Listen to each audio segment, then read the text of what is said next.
হরে কৃষ্ণ বন্ধুরা, আজ আমি বানাবো গাজরের হালুয়া। তো সেটি তোমাদের সঙ্গে শেয়ার করব।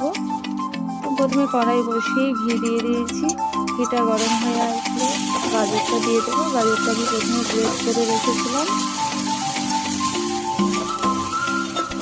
একটা মিক্সিং জারে কাজু কিশমিশ আর দুধ দিয়ে বেটে রেখে দেবো। আমি 1.5 লিটার মতন দুধ আগে থেকেই জাল দিয়ে ঘন করে রেখেছি। তো দুধটা দিয়ে দেবো। কাজু কিশমিশের পেস্টটা দিয়ে দিলাম।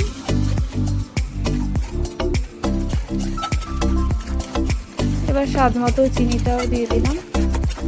তোমরা চাইলে এখানে একটু এলাচ গুঁড়ো ব্যবহার করতে পারো, ওটা আমি করিনি ব্যবহার।